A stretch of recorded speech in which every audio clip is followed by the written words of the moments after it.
Oh my goodness, you guys. I have been looking forward to today's recording and today's guest for months now. And I'm so excited that it's here and that you guys get to listen.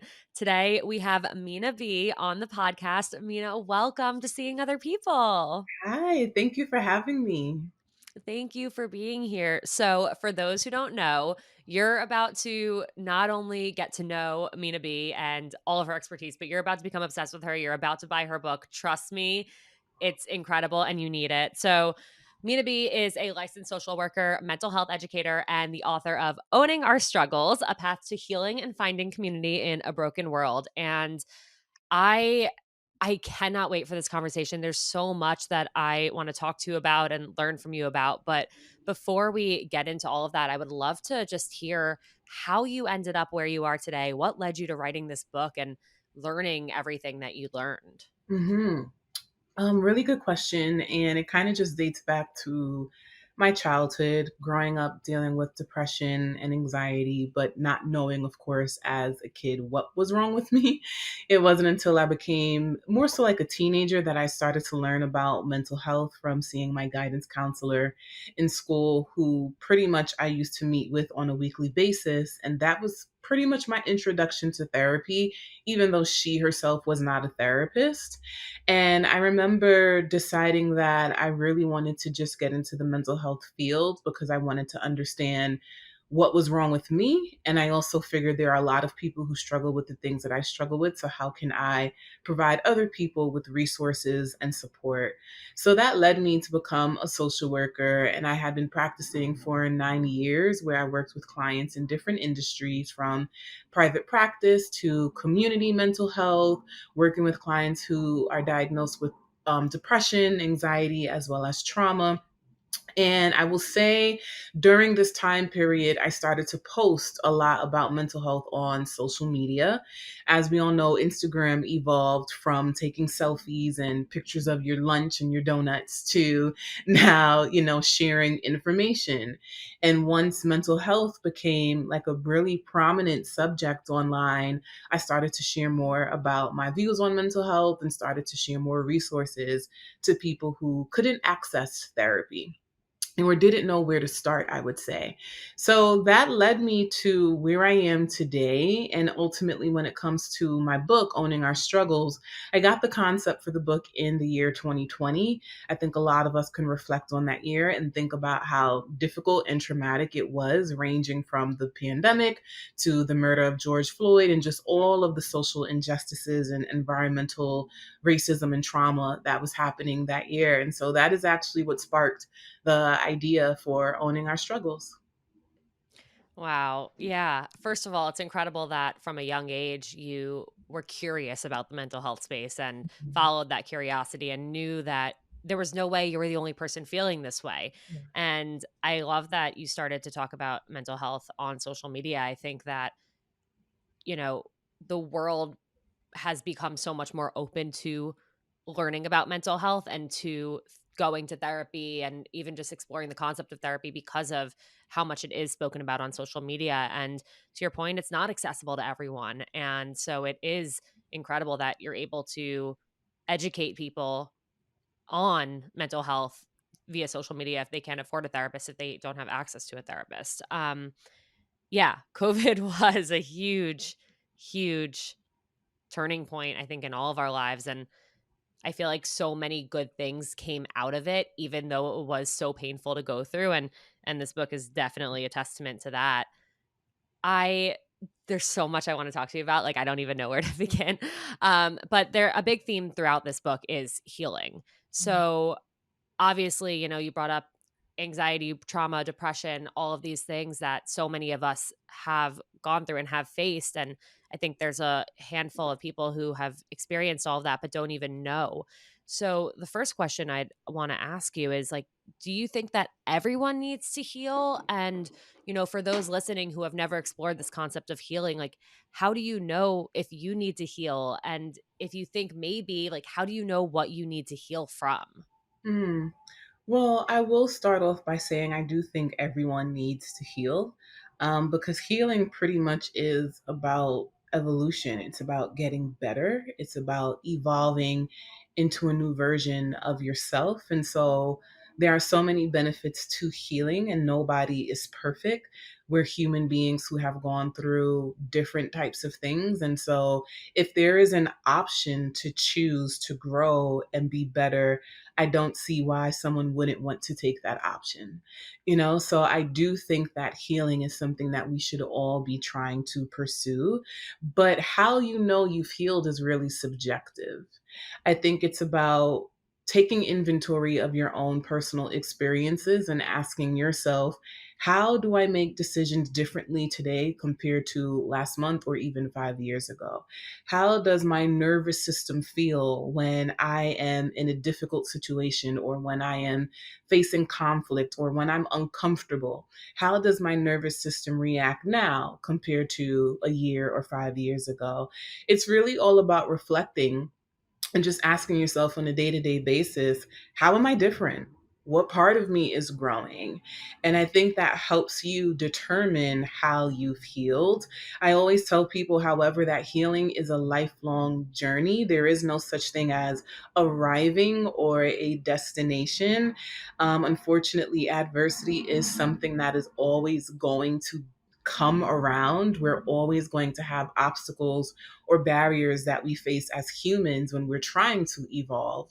And so we need to be doing the work of always trying to heal, because we're always going to have to find new ways to be resilient and manage the adversity that comes our way, which is what my book really focuses on. It's about owning those different struggles and facing them head on, instead of allowing those struggles to define who you are or define your future. So I think that we do owe it to ourselves to ask, what can I be doing to be a better person today compared to who I was a year ago?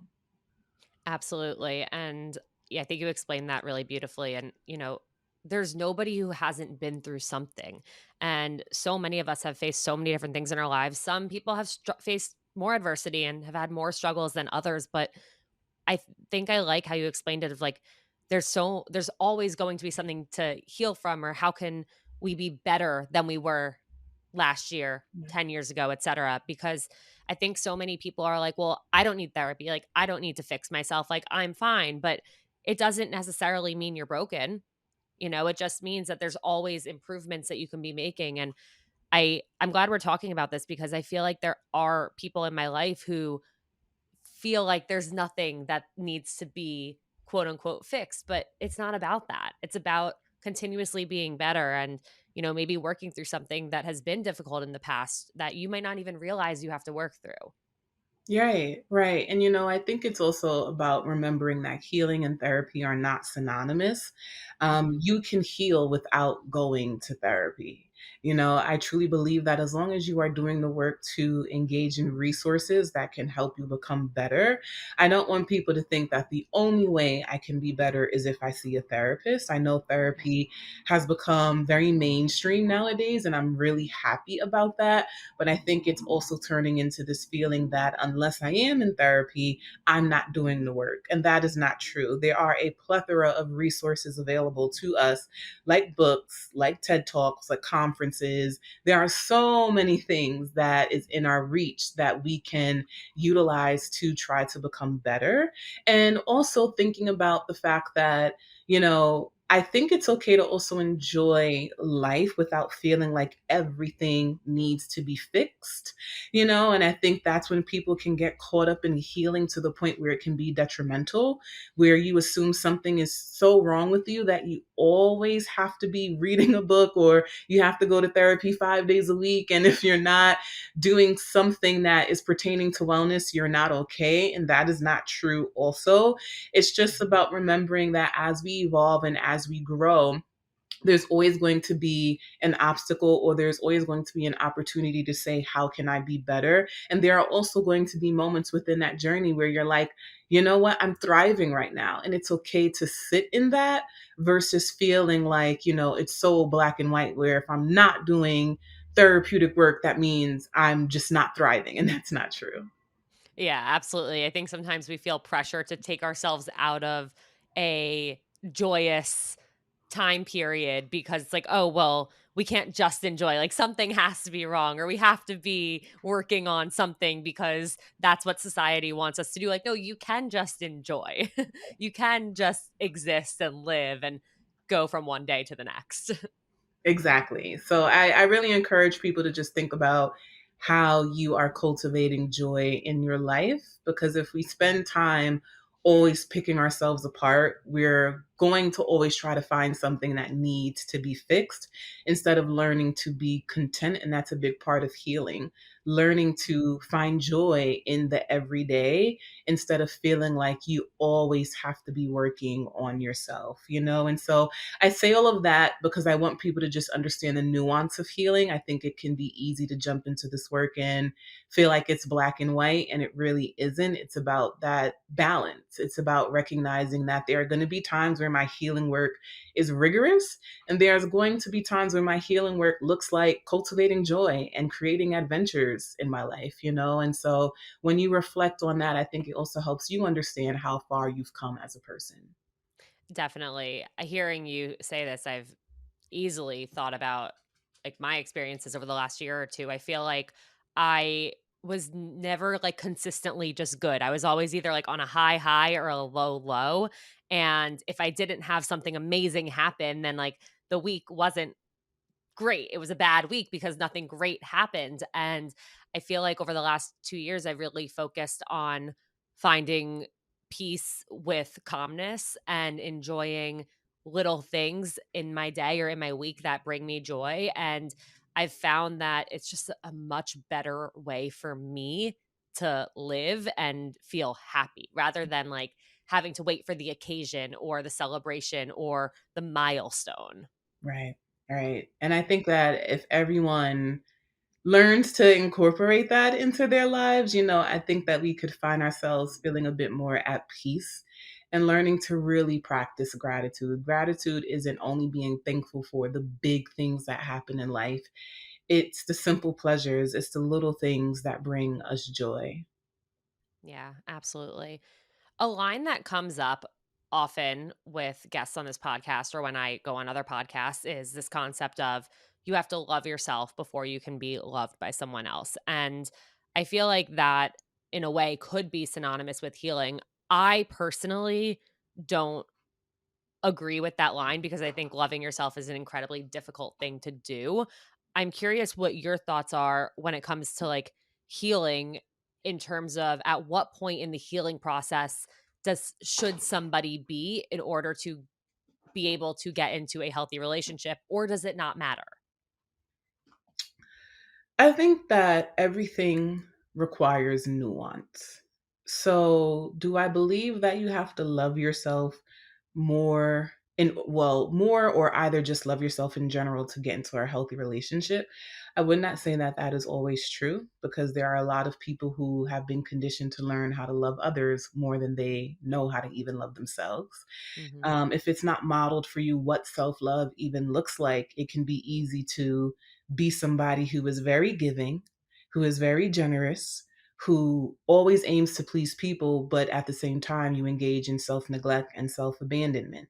And I think that there are a lot of people who deal with that and they don't realize that in some sort of way, that also falls in line with you knowing how to do more for other people than you do for yourself. It's also synonymous with the person who never asks for help, but they're the biggest helper in everybody else's life, right? You are the biggest supporter, but you tear yourself down every day. You have imposter syndrome. You engage in negative self talk, but as soon as that friend or that person in your life shares something with you, you're big when it comes to celebrating them. You cheer them on. All of that is the same. Right. And so we don't say to Mhm. other people, you can't achieve things in life if you don't learn how to achieve things for yourself, right? We don't say that to people. We're really big on learn how to support others, but there are a lot of people who don't even know how to support themselves in the context of their own achievements. And so I think it's just about recognizing that a lot of things do require nuance, and healing happens in relationships. we are biologically wired to practice community and to be in relationships with other people. I think a lot of people spend a lot of time reflecting on attachment theory. And then when we turn 18, we forget that attachment is supposed to evolve. It evolves from the relationship we have with our caregiver to learning how to build healthy attachments with other people in our lives, not just our parents, but our parents are there to teach us how to be secure in who we are and how to be secure in building healthy relationships. When they fail to do that, then that is how we end up with anxious attachment styles or insecure attachment styles. And those attachment styles have their issues for a reason, right? And so Mhm. I think it's about recognizing that relationships help us understand a lot about who we are. Relationships help us understand our needs. Relationships help us understand our deficits and the areas where we may need to improve. And that now brings me to the other part of your question, where there are going to be times where you can be in a relationship that is holding up a mirror and helping you understand that there are some things you need to work through. So when this relationship ends, right, you may need to take some time to do some self reflecting, or you may end up continuously picking the same type of partner or manifesting the same type of behavior in new relationships because you have not done the work to practice self attunement.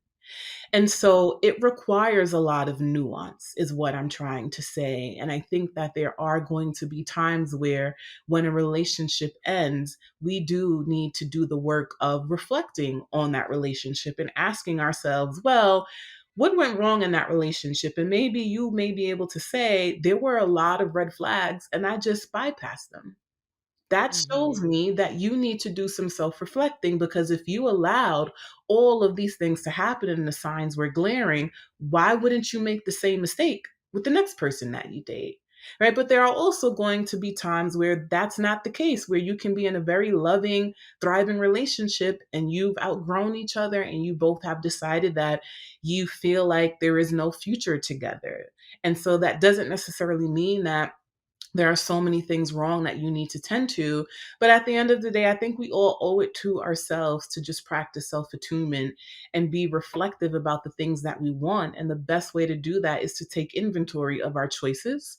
Remember that being in a relationship is a choice. And so, whether that is a romantic relationship or even a platonic relationship, you chose to be in it. And when you choose to be in something, you have to do the work of recognizing, why am I in this?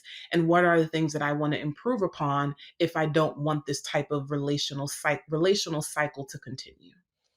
Absolutely. I know you mentioned in your book that people have asked you over and over, like, why am I attracting the same type of person? And I get asked that all the time. And I did that for the majority of my 20s. I kept and I to this a point that you made in your book, it wasn't just about the people that I was attracting, it was about the people that I was choosing and the people that I was attracted to, because I wasn't reflecting, because I wasn't taking that time to question, why did I get myself into that situation? Why was I okay with that behavior and that situation?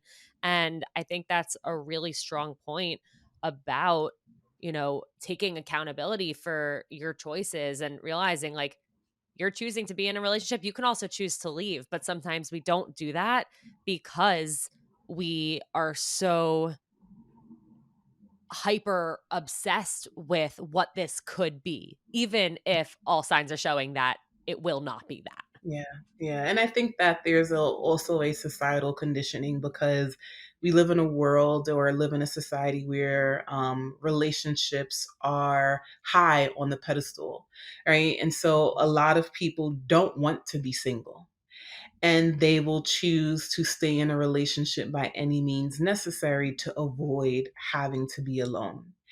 And there's this other layer where, again, because relationships are seen as this prominent thing in society, and it is valued more than being single. In certain cultures, there are a lot of people who feel like I have to stay in this thing because if I am single, I don't want to be ridiculed.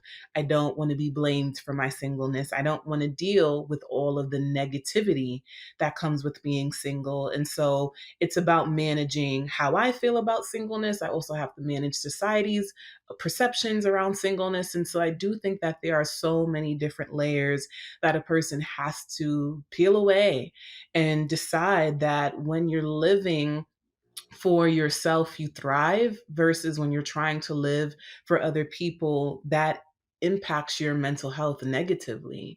And so it's really all about making the choice to recognize that even when you are doing the right thing, there's always going to be someone who has something negative to say about that, who might try to put you down in that process. And there are a lot of people who have decided that being single is better than being in this, right? And if that relationship is destroying your mental health, then you really have to ask yourself, is this something I am willing to tolerate if I know how detrimental it is to my well being?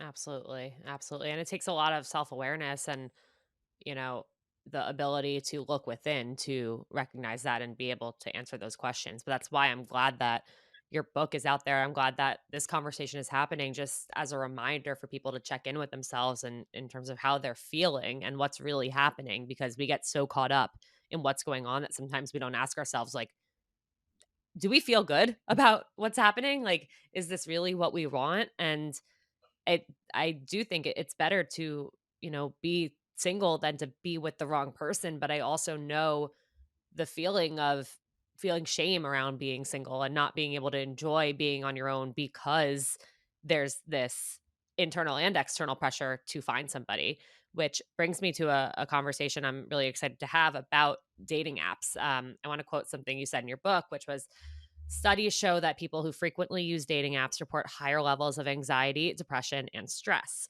Users report dealing with high levels of rejection and disappointment. Self esteem and body image are impacted when you're chronically ghosted or fail to receive matches or interest from other users. This is something that I experienced. It's something that my listeners, my friends, everyone I know who's single has dealt with or is dealing with. So I think the biggest question I have here is like, how can somebody recognize when dating apps aren't good for their mental health while they're so caught up with wanting to find a partner? Yeah. Well, I think it's about doing the work of being reflective and asking yourself, when I engage in this app, do I find that my nervous system feels regulated or does it become dysregulated? Signs that your nervous system might become dysregulated is when you start to ebb and flow between hypoarousal and hyperarousal. Hypoarousal is more of a understimulation, so you find yourself feeling really depressed, really sad, and so that can chronically happen when, for example, you're checking your app every day and there are no matches. You're checking your app every day and maybe there is a match, but the person isn't communicative. And so there are little things happening that's putting you in a chronic state of sadness. And you notice that is coming up for you specifically when you are on the app. Now, hyperarousal is when we are overstimulated and overcome by fight or flight. And so we may experience anxiety, we may experience panic, we have a lot of intense feelings around fear, shame. And so, again, those same scenarios where you don't have any matches or people are not communicative, or maybe you did match and you started a conversation and then you logged on the next day and you were unmatched. You don't know why. Maybe you moved off the app, started to text or started to talk on the phone. They planned a date and then you were ghosted after the date was planned, right? And so this brings you now into a feeling of anxiety because you might start engaging on the app fearing that, oh my gosh, if I match with someone, are they going to ghost me? So you start to have a lot of what if thoughts. You start to jump to conclusions. You start to find yourself generalizing and you're beating yourself up in the process because you're asking yourself questions like, am I pretty enough? Do I need to change parts of me to provide more appealing pictures, like what are the things that are coming up for you when it comes to being on this app. And I always say to people, if you're engaging with something that is causing you stress, that is a clear indicator that you may need to take a step back. And stress manifests differently for everyone. So, as I shared, it could be the hyper arousal, where that stress is bringing you into a state of fight or flight. But for some people, your stress response might be, I shut down. And so I find myself becoming disengaged from the app. I find myself really tearing myself down, a lot of negative self talk. I'm feeling really, really depressed. And you can also experience both. And so, if the thing is causing you extreme stress, that is a sign that you need to readjust your relationship to this thing. That could look like deciding you're not going to use the app at all. That could look like setting limits around how much time you spend on an app. That could look like having also clear indicators for yourself regarding how you're going to engage with people on the app. And so, what are some rules and boundaries that you want to create? If you match with someone and you notice within the first day that they're not communicative, you might decide, I'm going to unmatch them, versus drawing it out. And now a week has gone by and you're feeling all these different emotions because for a whole week, you're having a really boring or understimulating conversation. And you realize from day one, this person isn't communicative, but here you are giving them chances, right? And here you are doing all of these things that's actually increasing your anxiety and increasing your stress. And now you Mhm. are at the stage where you're planning a date, but because from day one there were red flags, you find yourself in a state of anxiousness. Is this person going to respond? What do I text them? And you're asking yourself these questions because they're already showing you certain signs that don't make you feel good.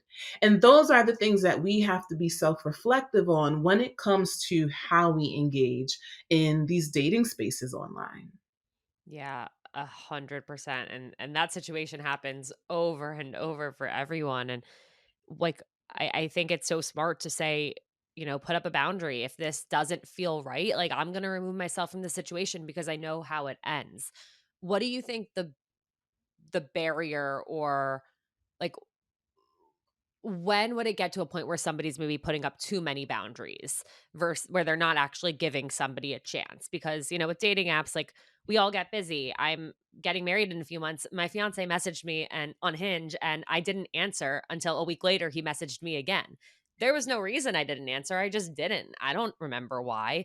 So, where is like that line between putting up boundaries to protect yourself versus maybe drawing too many lines and missing opportunities with potential great partners? Yeah. That is always also something that requires a lot of nuance, because I Mhm. do think that our boundaries need to be synonymous with what makes us feel safe. And there are some people who their boundaries look different from other people's boundaries because what makes me feel safe may not make you feel safe. And so I believe that that boundary should be there specifically for your own safety versus you isolating and withdrawing and acting out of discomfort. Because when we are uncomfortable, sometimes we make really big decisions instead of facing that discomfort on and asking ourselves the best way to deal with this is to probably speak about it, right? So maybe it could be an issue. I'll use your example. It could be, let's say this person writes you and says, hey, I actually haven't spoken to you in about a week. Are you still interested or are you not interested? What's going on? Because there's not much communication happening between us. That is you being vulnerable enough to say, I don't feel heard or I don't feel seen in this moment. And that makes me uncomfortable. Where sometimes we'll say, I feel uncomfortable, I don't feel seen and I don't feel heard, so therefore I'm just going to unmatch this person. I'm going to block this person. I'm going to do these things. And there are clear signs before where let's say, for example, we've been very communicative, things have been okay. And so maybe I can give this person an opportunity to share what's happening. And the only way for me to do that is for me to communicate and say, I don't like this thing. I haven't spoken to you in 7 days and we used to talk all the time. Now there's a difference here. Can you just share with me what's happening? Right? Because these are my expectations around communication. And you will now have an opportunity to respond and say, hey, you know what? When I get really busy, I actually disengage from the app. And so maybe we may say our phone calls better than texting all the time, right? Is there a middle ground where we can come together? So I think it's all about just asking yourself what feels safe. And when I feel uncomfortable, have I given myself an opportunity to express my discomfort versus saying, since I feel uncomfortable, I'm just going to retreat, I'm going to isolate, I'm going to withdraw? Because we do need to develop certain skills within our relationships. Because whether it's on a dating app or you've been together 5 years, we have to know how to communicate with each other. And so, am I allowing myself an opportunity to express myself and express my needs and give the other person an opportunity to respond to that? Absolutely, and I love that because one of two things is going to happen. You're either going to get your answer that they can't show up for you in the way that you need, and then you can close the door. You don't have to sit there waiting in agony and wondering and, questioning what this means about you and your worthiness. Or, you're giving them the opportunity to show up for you in the way that you need, and maybe they can do that. And now they're learning how you like to communicate. And if maybe it'll work out, maybe it won't, but either way, that allows a stronger foundation to build and that helps you get one step closer to what feels good for you. Mhm. Exactly, exactly. Yeah. And I think that again, ruptures happen in relationships, but also healing happens in relationships. And so we have to ask ourselves, what is a relationship that I think is worth the effort to communicate what is happening and what's going on? But most importantly, the biggest form of communication is someone's actions. And so, how can I just pay attention to what is going on and does this feel good to me? Absolutely.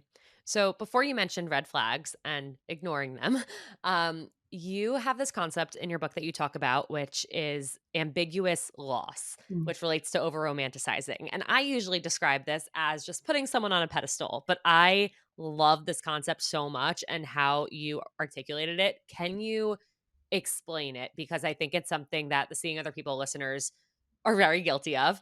And the way you explain it just makes it feel so, I don't know how to put into words the thoughts I have, but I wish I had been able to learn about this from you when I was single because I think it would have helped me a lot. Yeah. So I'll unpack ambiguous loss. And from hearing you, I think that kind of brings into when I started to talk about delusional Delusional optimism optimism. and Yeah, how yeah. that leads to us putting people on pedestals. Yes. So, ambiguous loss is a particular type of grief that many people experience. And in our relationships, this loss can manifest in two ways. It can be when somebody is physically present but psychologically absent, and that can look like, let's say you have a parent who may have dementia or Alzheimer's. They're earthside, but psychologically they may not know who you are. So it's difficult to have a relationship with them. It could be the other extent where you have a parent who is living, but they never raised you, they never took care of you.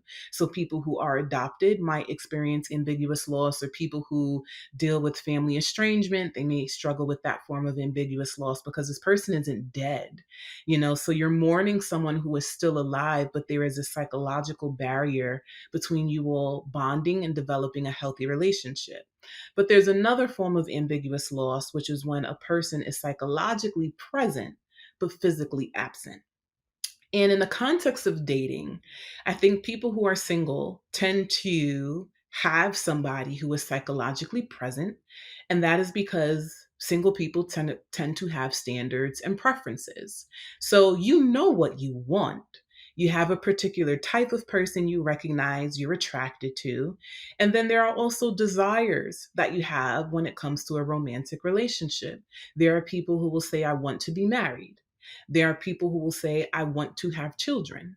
There are people who just want a long term relationship. And so, therefore, you have aspirations for your dating life. So, psychologically, you create this list. You even go down to, I want them to be this height.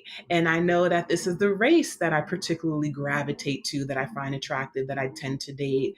Or there's just these little things on my list that I know I like in a potential partner. So psychologically, you have this person, but where are they? Right? Where Right. It's are like, they? "Where's Waldo?" Right? Like, so physically, they don't actually exist. You may see these people walking around the street all day, every day. They may be in the grocery store. They may be at your job. Psychologically, they exist, but physically, you have not been able to find that person that in your mind, you would say you would make a great partner.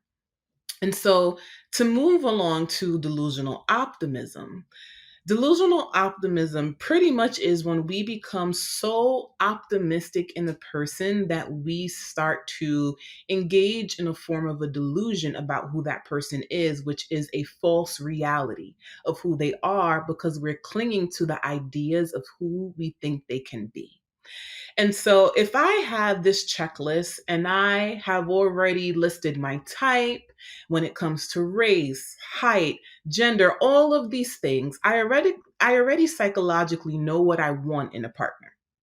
Now here I am meeting someone, and in my book, I talk about how, single people often have to turn people into ghosts because when you're on these apps or when you're meeting people in person, the person that exists psychologically, you're trying to see, will you manifest in this body that's in front of me? So when I go on a date with you, I'm trying to see, well, do you want children? Do you want to be married? Do you practice the same religion as me? Do you have the same interests? Are we compatible? You're now trying to see if this person in front of you aligns with the idea that you have in your head, the idea of the perfect partner, the person that you can see yourself living with. And I think what ends up happening for a lot of people is we do this work, we go on the app, we meet someone, and there are particular things that we like. And I'm going to say that I find that this is a very common thing amongst men and women. You're attracted to them. That is often the very first thing that keeps Mm. people stuck in really difficult situations. You find yourself attracted to this person. But not only are you attracted to this person, as you continue to go on dates, as you continue to have phone calls, you realize I have these preferences and I have these standards, and they're not meeting any of them. But I'm really liking this person. I think they either look good, they have certain things that are on my list, but they may not have the core things. But there are certain things about them that I actually do like, and I already like them now. And so they start to present to you red flags. They start to engage in behaviors that are dysfunctional. They start to engage in behaviors that don't make you feel good. But your mind is saying, and this is where the delusional optimism comes in, I know this person has potential because in my head, I've already Mhm. created a list of what my partner possesses, who my partner is. And now that I'm already attracted to you, you can be that person. I I'm know gonna you have make the sure of potential. it. Right. Yeah. I know you have the potential to be this person. Even though you told me on the first date you don't want children, give it about 3 months or give it about 6 months. I know they're going to change their Right, mind. like, they don't know me well enough to know that they would want children with me yet, but they will. Exactly. Exactly. Mhm. Another thing that I see come up, the new season of Love is Blind has started, and I see this has sparked a lot of conversation. I know that I'm a parent, and I know that it is important for me to meet someone who is not only going to be in a relationship with me, you are going to be potentially being in a relationship with my child. Not potentially. If I know I want a long term relationship and this is not just a fling, you are not only going to be in my life, you are going to be in my child's life. But you know what? I'm not going to disclose this information because in my mind, this person is perfect. This person is all of these things. And so now I engage in delusional optimism where I say, you know what? Let me start picking apart the things that I share. And I'm going to leave critical information off the table because maybe if they like me enough, if they start to stick around long enough, they won't care if I have a child. And that is another form of delusional optimism because it's rooted now in manipulation. You're trying to say, if I keep you in my life long enough and just hold certain things from you, keep certain things from you, critical information about my life from you, that'll stop you from ending things with me. And that's Mhm. actually not true. People can decide that they're going to end a relationship with you if they know they don't want kids. And here you are saying, actually, 6 months in, I want you to know I have two kids at home. Right. I'm so glad you brought that up. When I was watching it, I was thinking, and like, I'm not a mother. I don't have a child, so I can't fully put myself in somebody else's shoes in this situation. But I almost felt like she's doing a disservice to her child, because wouldn't she want somebody who from the get-go is up for that, is interested, is wanting that connection as well, rather than waiting until, well, they like me, so they'll put up with it. Right. But see, I think this is a hard truth that a lot of people struggle to accept. Mhm. There's a lot of thinking that goes into this that I don't think a lot of people realize it falls down to a form of emotional coercion or emotional manipulation. Mhm. Because what I am doing is I'm saying, I don't want to be rejected because I like you. Right. I Mhm. like you and I want you to like me. And so I'm going to take away core things that you really should know from day one about me because I'm hoping that once you get to know me, and these are the common words that I hear amongst everyone who's in this situation, I want them to know me. But you got to understand your child's an extension of you. And Yeah. so when you say you want them to know me and what I'm bringing to the table, you're also bringing a child to the table. And I think a lot of people struggle with rejection. A lot of people struggle with rejection in the dating stage. I want people to like me so much that if they decide they don't want me, I now have to deal with loneliness again. I have to deal with hurt again. I have to deal with heartbreak again. And I don't want to deal with those feelings. And so now I'm going to do all of these things where I'm jumping through hoops to potentially, withhold critical information. And a lot of us don't realize it's kind of like that. It's an interesting dichotomy because you end up getting yourself hurt anyway when that person finds out the truth and they find out the whole story. And now here you are hurt when you could have saved yourself maybe 6 months or a year of being in a relationship with a person based off something you could have told them on the app before you even went on a date, or on the date before you invested so much of yourself. Because the more we are tied to people, the more there is an emotional investment in this person. And so I just want people to remember that when it comes to dating, we want people to want our authentic selves. We want to build genuine relationships that are rooted in you taking in all of me. That might Mhm. include I have a child. That might include I have an elderly parent that I am responsible for. So if we merge our lives together, understand that these are the other things we are going to be merging. And when you decide to leave critical information off the table, you actually prolong your hurt because you want to remember that the same way we all say these affirmations around I deserve, you have to remember other people deserve too. Other people deserve a right to say yes or no when it comes to building a relationship with you. And so when you are dating, it is important to recognize if I'm looking for something long term, because dating can mean many things nowadays, right? I'm not talking about a fling. I'm talking about if you are looking for longevity, if you are looking to build a healthy relationship that is rooted in trust, respect, reciprocity, and vulnerability, you have to ask yourself, am I modeling that? Because I Mhm. want it from the other person, but here I am not sharing parts of myself that actually will contribute to whether this make relationship succeeds or not. So those are critical things that I really want people to think about because we run away from hurt so much and we don't realize the role we play in the hurt that we experience. Absolutely. There was a line in the book that I thought was beautiful, and I wrote it down, and it was, many people want to be seen but refuse to show themselves, and Mhm. often want from others what they aren't even willing to give. And I thought that was so powerful because I think we can all think of a situation where we felt that way or were in that way or we wanted something so badly but we weren't ready yet to give or weren't didn't know how to. But yeah, I'm a huge proponent for having the important conversations on first dates. You should know what you want and make sure that the other person is on the same page as you, and if they're not, that's okay. But you don't need to go continue to see them.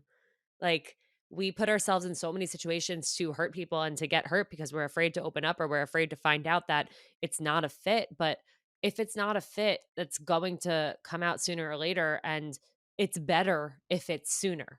You Exactly. will be less hurt. You will still be hurt, but you might be less hurt, or you might be able to move on in a more productive way, in Right. a faster way. It's an act of self sabotage when you choose not to disclose vital things about who you are that's important to you, and so I agree with everything that you're saying, that it's better to know upfront what you're getting, and it's better for the other person to know upfront what you are bringing to that relationship, and you both get to decide, how do we move forward? And if you don't move forward with that person, guess what? You start all over again. And I know that Yeah. is hard. I know it's not what people want to hear and it's not what people want to do. But if you want to be in a healthy, loving relationship, you have to make the choice to start over again. Yeah, absolutely. Okay, there was so much I wanted to talk about with boundaries and Mhm. setting boundaries, but you have an amazing book that has so much information about it. And you now have your podcast, Mindful with Mina, that has, I think you have 2 episodes about boundaries now. So everybody go read and listen because it is so important. And we don't have all the hours in the world right now, but it's out there. So please go learn about boundaries from Mina. I do have a listener question that very much relates to what we're talking to. And so I think it is important to get to. So I'm going to read it. It says, in your opinion, what would be the best way to let a girl know that I have high functioning social autism slash Asperger's? I believe it's important to be honest and have good communication with your partner, but I've had times when girls have become disinterested in me because I mentioned it. I know that the person for me will like me regardless, but I don't want to overwhelm a girl that I'm interested in or make her think that I need help all the time due to unfortunate stereotypes. But I also don't want to hide anything about myself just so someone can like me. Any advice you or your guest can provide is greatly appreciated. So my advice is really straightforward. You tell that person. The way that it was phrased, how do I tell this person? I don't remember the name of the disorder that you just shared, but you tell them. You tell them, hey, this is my diagnosis, and I want you to know how it impacts my life.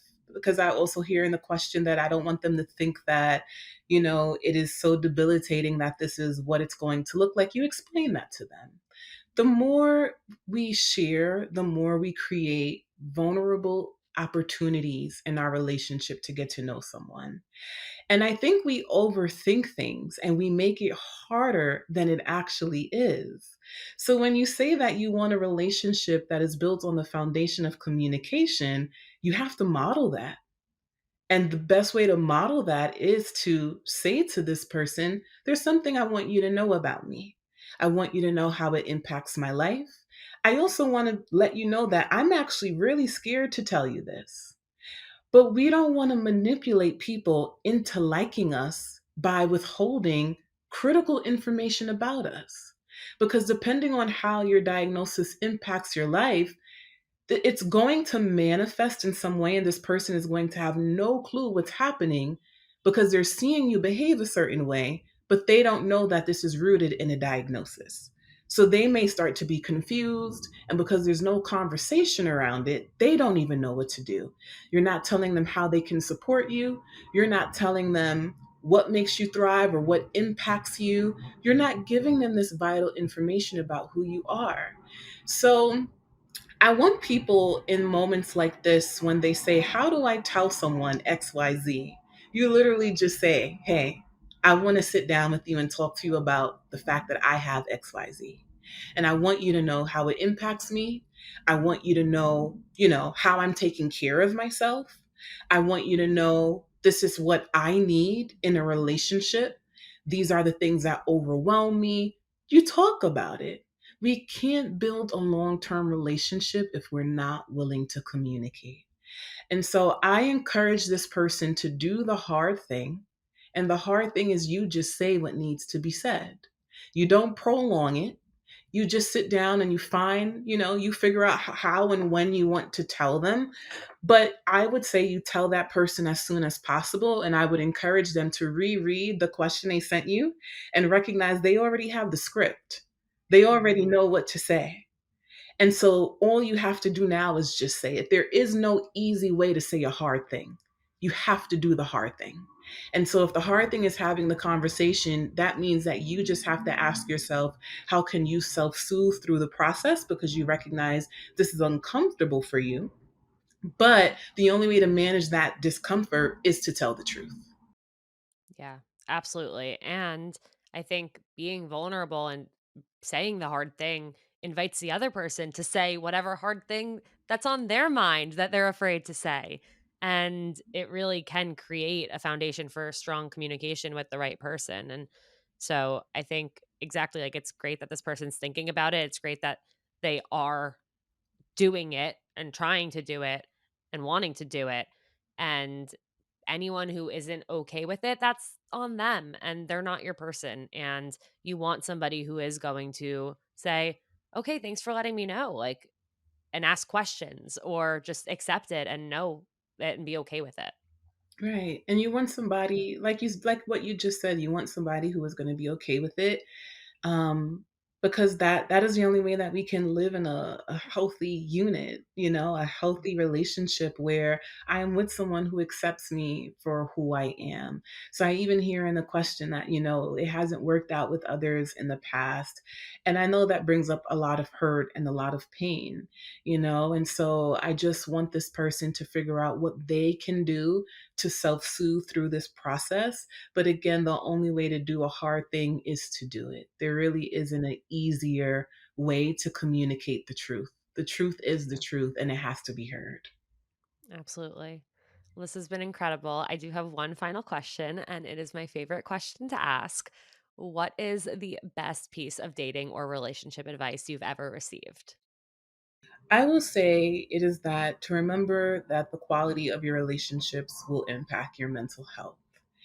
And I think that when it comes to dating, if you are looking for a long term relationship, this is someone that you will be tied to for a very, very long time. And you want to make sure that you can grow together with that person. And you want to make sure that you are putting yourself in a predicament with someone that you feel you trust. You feel there's safety in that relationship. And most importantly, like I said, you believe you can grow together in that relationship as well. I love that. Mina B, thank you so much for being here. Where can everybody find you, the book, your podcasts, everything? Well, my book, Owning Our Struggles, is available across all major book retailers, so you can buy it in the store as well as order it online. You can also check out my podcast, Mindful with Mina, which is available on all major podcast platforms. You can also visit my website, minab.com, where you can sign up for my newsletter, Mindful with Mina, where I also share mental health tips and provide guidance on different topics as well. Amazing. Thank you so much. And you guys, I will have all of that linked in the show notes. And please, please, please send this episode to a friend who would learn something from it, which is literally every single person in your life. So send this episode around, get the book. Trust me, you need it. You will learn so much. And stay tuned for the next episode.